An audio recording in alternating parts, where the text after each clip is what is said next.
Salut, on se retrouve pour la deuxième partie de la deuxième vidéo de cette série concernant le Prime. Donc principalement, on peut reprendre ce que j'avais fait dans les vidéos du pedalboard. Tout fonctionne à peu près de la même manière. Je ne vais pas rentrer dans les détails, mais le choix d'un bloc, le choix d'un bloc qui nous intéresse, que ce soit un ampli, une pédale, l'ordre dans lequel on met les pédales, on peut les déplacer, faire des drag and drop, tout ça, ça change pas vraiment par rapport au board d'origine. Toujours la possibilité donc de mettre deux câbles ou deux IR. La principale différence au niveau des blocs d'ampli, c'est qu'effectivement maintenant on a plusieurs types d'amplis. Maintenant on a des amplis donc Headrush, des amplis Revolver, et on a aussi des amplis clones euh, qu'on peut aller récupérer sur le cloud. Je ferai pareil, une démo un peu plus en détail de quand on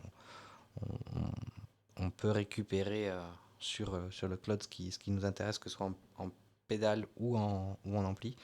Le principe reste le même, ce qui a légèrement changé par rapport à avant. Alors, pour faire un nouveau rig, effectivement, c'est le petit plus. Voilà, on récupère juste quelque chose de vide. Hop, je vais revenir sur celui sur lequel on était. Euh, dans les blocs, pareil, pas grand chose n'a changé. Tiens, d'ailleurs, hop, je suis pas sur le bon. Voilà, je passe sur la Fender Japon puisque c'est celle que j'ai là aujourd'hui. Au niveau des entrées, donc il n'y a pas grand chose qui change. Euh, il faut juste savoir que quand on passe sur des modes où soit il y a double guitare, soit guitare et voix, dans ces cas-là, effectivement, au niveau du block in, on a la partie micro supplémentaire. Au niveau du block out, pas grand-chose non plus de différent par rapport au modèle précédent. Voilà, un ensemble de voilà, défauts stéréo ou défauts mono. Voilà, ça reste très similaire à ce qu'on avait dans les précédentes versions, sachant que quand on est en défaut stéréo, effectivement, on a une notion d'écartement, enfin de taille de l'endroit dans lequel on est censé jouer. Là, il se trouve que je suis en mono au niveau de la sortie. Donc voilà, pas d'effet sur ce que je suis en train de faire.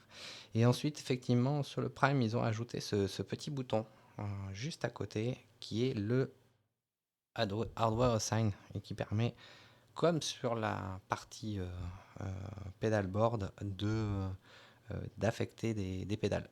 Le concept reste le même en fait. Les différentes pédales, les différents emplacements qu'on a là correspondent effectivement aux, euh, aux emplacements qu'on a au niveau des foot switch sur lesquels on peut appuyer, sachant que si on déplace un foot switch de place, on le déplace physiquement aussi par rapport au foot switch physique. Euh, Toujours dans le même principe que le pedalboard, on a des systèmes donc soit de toggle, c'est-à-dire de pédale seule en elle-même, donc juste le switch de la pédale, soit des modes scène. Et là, de la même manière que sur la vidéo que j'avais faite sur le pedalboard, euh, voilà, on peut. Je fais une bêtise, je reviens. Hop, non, je veux pas changer parce que je veux quand même pas me retaper, les scènes que j'avais faites. Hop, donc en fait, ici, donc même principe qu'auparavant, on peut pour une scène mettre une pédale à on, à off ou en no change, ce qui veut dire que quand on passe d'un preset à un autre, il n'y a pas de changement. Donc si je reviens un petit peu en arrière, donc vous voyez là je suis dans mon rythme, dans mon rig clean. Là j'active mon deuxième rig clean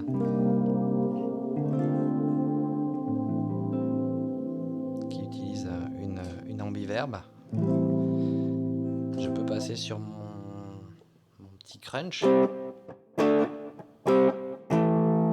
Donc ça, en fait, par rapport à la scène Rhythm, vous voyez, il n'y a qu'une seule pédale qui s'est allumée, qui est ma Tube Screamer.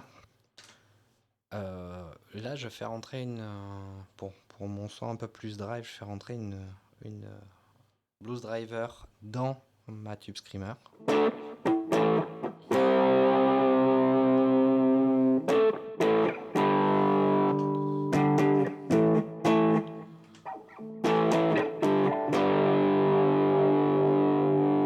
Et pour mon son lead, je mets un peu plus de...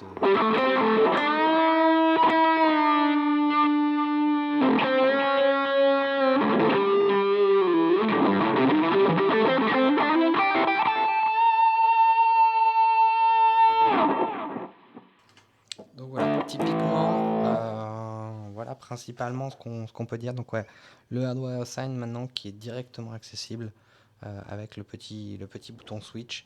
Alors il y a une seule fonctionnalité que j'ai pas encore bien compris au niveau du pedalboard, il va falloir que je me renseigne.